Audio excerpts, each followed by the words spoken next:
আজিজ মোহাম্মদ ভাই এবং সামিরা 12 লক্ষ টাকার বিনিময়ে ডনকে তারা ঠিক করেছিল তাকে হত্যা করার জন্য। রাষ্ট্রপক্ষ থেকে কি বলেছেন, আদালত কি আদেশ দিলেন?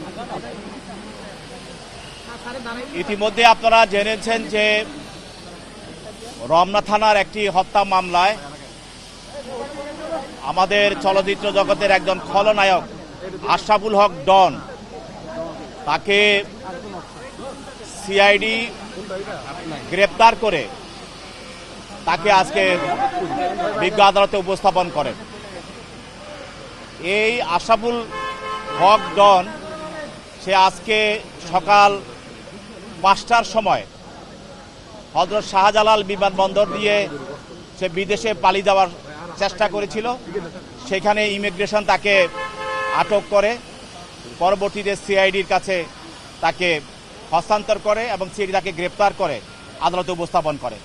আপনারা জানেন যে আমাদের বাংলাদেশের চলচ্চিত্র জগতের একজন খুবই জনপ্রিয় নায়ক সালমান শাহ, যাকে আজ থেকে 30 বছর পূর্বে তাকে হত্যা করা হয়েছিল।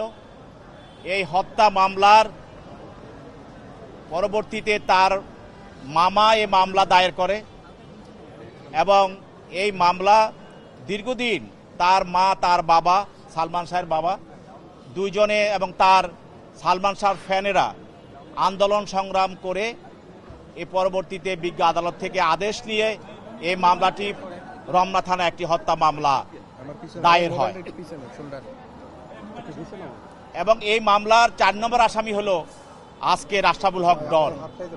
এই মামলার 1 নম্বর আসামি হলো সালমান শাহর হত্যাকারী একজন, তার স্ত্রী সামিরা হক, এবং 2 নম্বর আসামি হলো আরেকজন হত্যাকারী তার আজিজ মোহাম্মদ ভাই, আরেকজন হত্যাকারী 3 নম্বর মা মানে সামিরা হকের মা, 3 নম্বর আসামি লুসি, এবং 4 নম্বর আসামি হলো আজকের এই ডন। এইসব মোট 11 জন আসামি এই মামলার আসামি।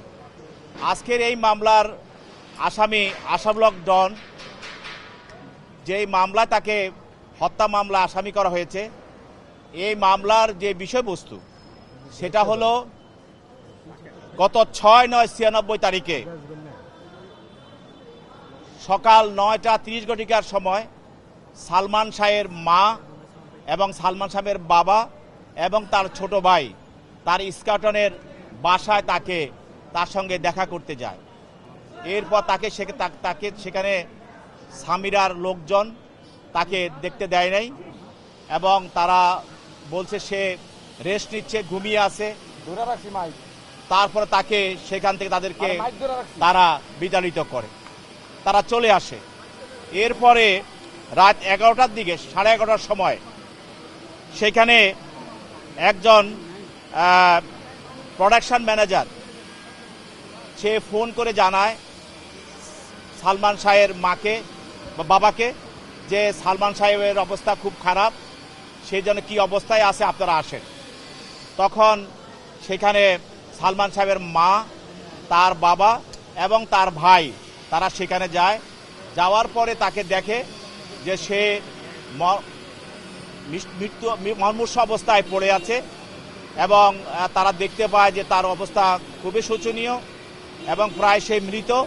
সেখান থেকে তাকে হোলি ফ্যামিলি হসপিটালে নেওয়া হয়, সেখান থেকে তাকে আবার ঢাকা মেডিকেলে নেওয়া হয়। সেখানে ডাক্তার তারা মৃত বলে তাকে ঘোষণা করে। এ বিষয়ে তার মা, বাবা এবং তার মামা তারা দীর্ঘদিন যাবৎ এই মামলাটি নামার জন্য ফ্যাসিস্টের আমলে চেষ্টা করেছিল, কিন্তু ফ্যাসিস্টের সহযোগিতার কারণে তখন মামলাগুলো নিতে তাদের অনেক কষ্ট করতে হয়েছে। এরপরে আজিজ মোহাম্মদ ভাই এবং ডন এবং সামিরা তারা তার ছোট ভাই তাকে অপহরণ করার চেষ্টা করেছিল তাদের বাসা থেকে, যেন তারা কোনো মামলা মোকদ্দমা না করে, এই ভয় দেখানোর জন্য।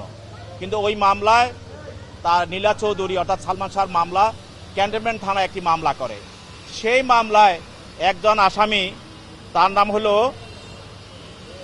জাবেদ, হ্যাঁ, রিজভী আহমেদ ওরফে ফরহাদ, তাকে আসামি করা হয় এবং সেও আবার এই হত্যা মামলারও আসামি। সেই মামলায় সে আদালতে এসে স্বীকারোক্তিমূলক জবানবন্দি দেয় এবং 164 দেয় এবং এই 164-এ স্বীকারোক্তিমূলক জবানবন্দি দিয়া বলে যে ডনের সঙ্গে তার পরিচয় এবং ওই মামলার আসামি ফারুক জাবেদের সঙ্গে তার পরিচয় এবং আজিজ মোহাম্মদ ভাই এবং সামিরা 12 লক্ষ টাকার বিনিময়ে ডনকে তারা ঠিক করেছিল তাকে হত্যা করার জন্য। এই 12 লক্ষ টাকার চুক্তিতে ডন, ফারুক, জাবেদ সহ আরও অন্যান্য আসামি, মোট 11 জন আসামি, তারা তাকে হত্যা করার পরিকল্পনা করে এবং সেখানে যেদিন তাকে হত্যা করা হয় তার বাড়িতে, সেদিন এখানে আজিজ মোহাম্মদ ভাই ছিল, উপস্থিত ছিলেন, স্বামীরাও ছিলেন, অন্যান্য আসামিরা ছিল। তাকে প্রথমে তার নাকে মুখে ক্লোরোফর্ম দেওয়া হয়, ক্লোরোফর্ম দিয়ে তাকে অচেতন করা হয় এবং তার অচেতনটাকে তাকে আরও গভীর করার জন্য, নিশ্চিত করার জন্য তাকে ইঞ্জেকশনও দেওয়া হয়। তারপরে পরবর্তীতে তার মৃত্যুটাকে নিশ্চিত হওয়ার পর তাকে ফ্যানের সঙ্গে দড়ি দিয়ে ঝুলিয়ে রাখা হয় এবং এই যে তাকে ঝুলিয়ে রাখা হয়েছিল, যেই দড়িটি সেখানে ব্যবহার করা হয়েছে, সেটা ডন তার স্বীকারোক্তিমূলক জবানবন্দি মতে ডন নিজে তার মাজায় বেঁধে সেখানে নিয়ে গিয়েছিল। এই জবানবন্দির ভিত্তিতে পরবর্তীতে আদালত এই সালমান শাহের এই হত্যা মামলাটি বিজ্ঞ আদালতে থানায় গ্রহণ করে এবং সেই মামলার আসামি হিসাবে আজকে ডনকে গ্রেপ্তার করে বিজ্ঞ আদালতে উপস্থাপন করা হয়। তার পক্ষে কোনো আইনজীবী ছিল না এবং তার কোনো জামিনে প্রার্থনাও ছিল না। বিজ্ঞ আদালত এই তদন্তকারী কর্মকর্তার দরখাস্ত মতে এবং মামলার বিষয়বস্তু দেখে তাকে সিডব্লিউ মূলে জেল হাজতে প্রেরণ করে।